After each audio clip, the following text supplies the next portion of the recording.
a national health service in India. If you're talking about the delivery of healthcare in our country, we have to talk about three different parameters. What are they? Let us understand. So, effective delivery of any service requires human resources, infrastructure, and the ability to manage outcomes and ability to track them by taking feedbacks if there is anything negative that is happening. So, this constitutes the effective delivery of any service in any country. When you're talking about the health service in India, we have a scenario where government is virtually absent from public health. The reason is, even though we have hospitals in every district, almost 60% of the expenditure comes from our own pockets, and the rest 40% is not utilized effectively.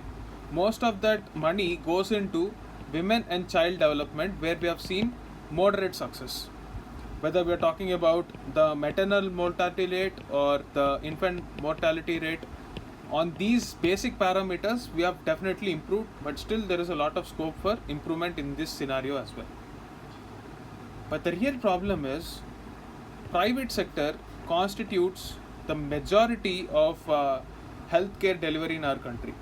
Even today, when there is a crisis going on, we tend to believe that private healthcare is much better than a government facility, and this is the scene in most of the states except a few ones like that in Kerala.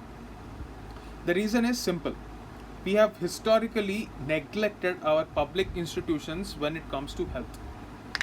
So because of this simple reason, there is a mistrust in public. If you take the aspect of infrastructure, it is virtually absent or it is in dilapidated conditions in villages. Understand the scenario of the supply chain required for carrying out diagnostic tests and RT-PCR tests in remote villages of our country. They're simply not there. Even the rapid antigen tests, which take just about 5 minutes, they are having a severe shortage of this, and this rapid antigen tests are not working in the second wave itself. So this is the practical reality. Now, what is the outcome? Obviously, when you have such basic facilities which are ignored, outcomes are definitely ignored. There is no question of quality as well. This is a crisis, but we're also talking about normal times. How many hospitals in villages or primary healthcare centers are functioning as per the requirement? Do we have enough doctors in our country? Do we have enough nurses, enough medical healthcare workers? The simple answer is no. Even in the times of crisis, when we're talking about doctors, there are no full-time doctors. We are just hiring them on a ad hoc basis, and after this assignment is done, probably they will be sidelined. There are some horror scenes in states like Uttar Pradesh where a doctor is paid as less as 300 rupees and a permanent cleaner or ward boy gets 390 rupees. This is the shocking reality. So if doctors are so under-respected, what is the incentive for picking up medicine as a career? On the other hand, when we're talking about aspirations of people who wants to be doctors, it is simply a question of affordability now. Post-graduation becomes so difficult for doctors that sometimes they have to spend as much as 50 lakhs even when they get a proper seat in merit. This is the reality. How can we change the scene without getting our basics right is the question we have to ask. For this, there is a need to entirely restructure our healthcare system and create a national health service on the lines of our UPSC exam. For this, we also have a medical service exam, but that is not sufficient or it is not working out in our favor in the present structure.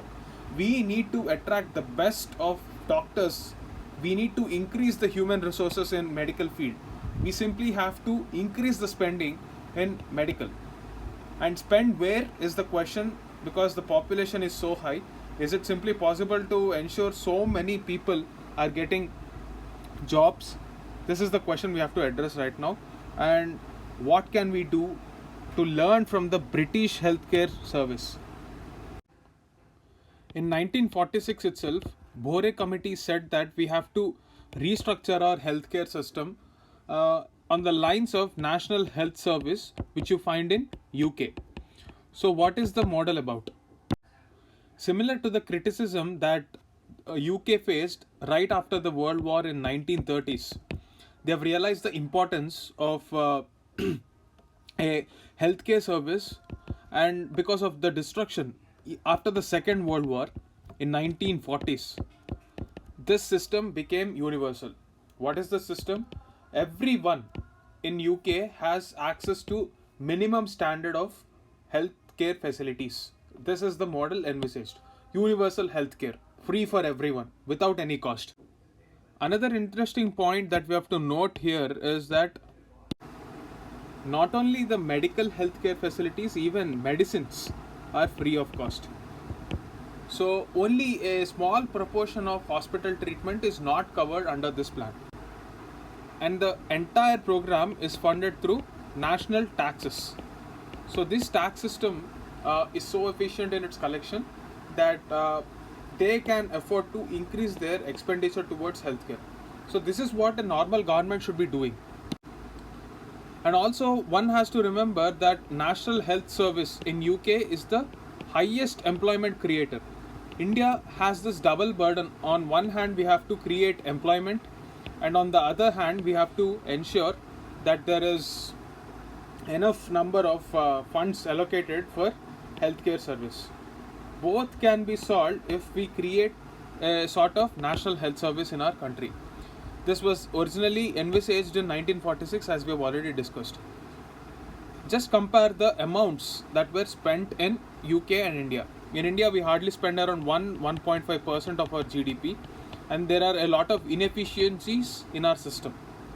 In contrast, UK is very efficient and spends a whopping 7.6% of its GDP on healthcare. This shows that UK, which transformed from being an imperialistic country towards a trend of social democracy, has laid down the path and stood as an example for us even after 50 years of this scheme implementation. Because it's all about getting the basics right. If we ensure health, education and social welfare are taken care by the government, where there are no private interests, then we can ensure that the quality of life is significantly increased. Of course, every system has problems. Even the idea of this National Health Service will also have certain problems. There will be criticisms about the efficiency of the national healthcare system, but we need to ensure that we take a step forward as per the Bore Committee recommendations. Of course, this is made in 1946, so definitely it requires a restructuring to suit the present model. So taking a step in that direction is the much needed step that the government must be taking after the lessons learned from our COVID experience. So that is the gist of this article. Decoding inequality in a digital world. In social parlance, what do you understand by equality and inequality? Inequality generally means there is two different set of people. Let us say in our society there are rich people and there are poor people. Between them there is a gap. What is the reason for this gap? Because rich have some factors which is going in advantage for them, and the poor lack those factors which make them poor. As a responsible government, it is the responsibility of the elected government to raise the standard of this poor people. But certain factors have always contributed to unequal growth in our economy. Whenever we are talking about GDP growth, if we remove the top 10% of our economy, that will give us a real picture of the status of most of the people in this country. Do they have access to basic facilities is the question that we should be asking. In the wake of the COVID crisis, how many families have been literally pushed into poverty because of lack of access to basic healthcare? There is a study which says that most of the deaths that are happening in COVID, those deaths can be avoided if there is proper access to minimum healthcare. Oxygen is something that is available freely, and if oxygen is given, at least 60 to 70% of the fatalities that we are witnessing today, and also the allegations that deaths are being underreported, would not have occurred. So this brings us to the point, what are the factors that are keeping the poor people poor, and how in the present digital age these factors are exacerbated or exaggerated now. The gap has increased in the pandemic. Let us understand how.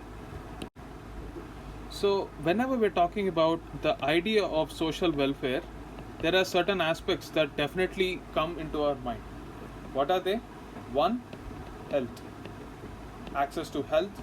Secondly, access to education.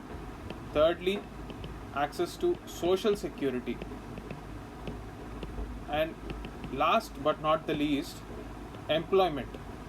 These are some of the basic facets of what is constituted as social welfare.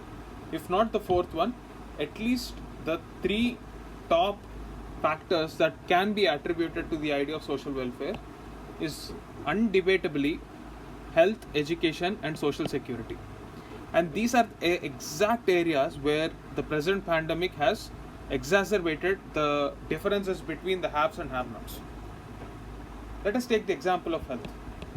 National Health Policy has said that we have to increase our spending to 2.5% of the GDP. Even in the present scenario, if that happens, it is simply not possible to cater to the needs of this pandemic.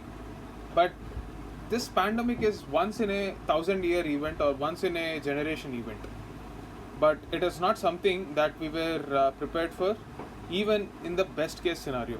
So we shouldn't be taking the pandemic as a parameter, but what if a situation so warranted that we get into an emergency mode, we could have pulled out at least 40 to 50% of the people who are dying just by giving them basic care.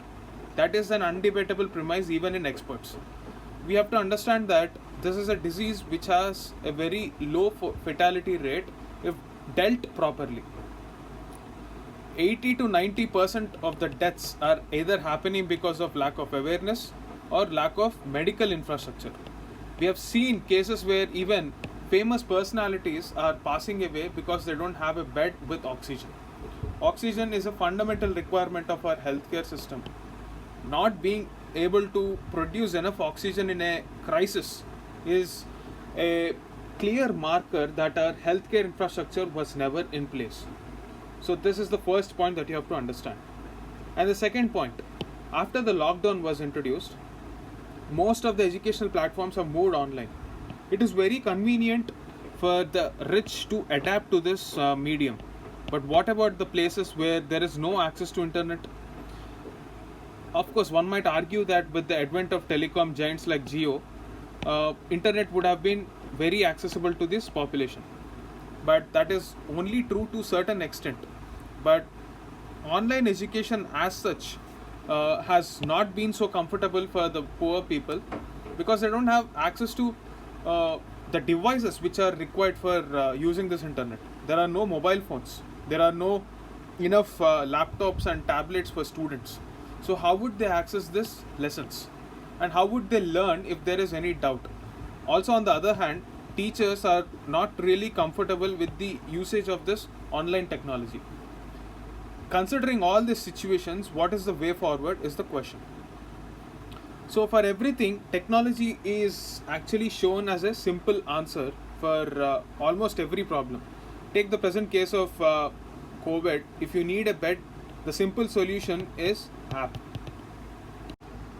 One has to understand that an app is simply one of the facets of the solution that is offered, but what is needed at this point of time is the essential drugs, hospitals, and the necessity is on infrastructure rather than anything else.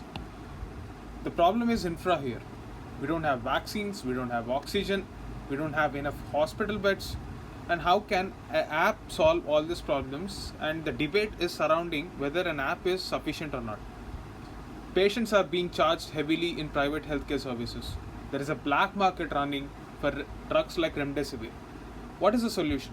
Even a simple oxygen cylinder is costing a lot in our national capital today. The solution to such a corrupt practice would be to clamp down on a handful who indulge in such practices, but that is not being done. So what is the result? Trust is one of the most crucial component of governance that is being eroded away today. So through the National Digital Health Mission, we are envisaging a national ID for our health cards. There is a threat of data breach from this database, but the problem here is the government is centralizing this database rather than decentralizing it. So when you decentralize such a system, as seen in the case of France and Taiwan, interoperability can definitely be achieved. What do you understand by this interoperability? So if you have one format of data on Maharashtra database and another set of data on Delhi database, the formats can differ, and the issue that is being cited is this change in formats will lead to interoperability issues. Say for example, a patient in Maharashtra wants to access healthcare facilities in Delhi through a national ID card. Then it is not possible because the interoperability issue will come. If a solution can be achieved on an app level, this is a very poor argument to say that we have to centralize the database. The larger issue here is that we have to give control to different stakeholders to ensure safety. That is how we minimize risks. And in the event of such a action happening, what it will lead to is increased inequality. So whether it is health, whether it is education, or whether it is delivery of services itself, for everything, online can't be the solution. It can only be a tool at max. It cannot be a panacea for everything. So this is what we have to understand. We are not opposing Aadhaar as a tool to delivery of services, but that Aadhaar should be complemented with privacy and actual implementation of the program on the ground level. The objective of the program is not being focused upon. The implementation issue, whether it is that of human resources, whether it is that of safety, privacy, all these issues are being sidelined. This will only increase the vulnerability of people and make them more alienated in this digital world. We have to understand this and give sensitive solutions that amalgamates social problems as well as technological problems. That is the gist of this article.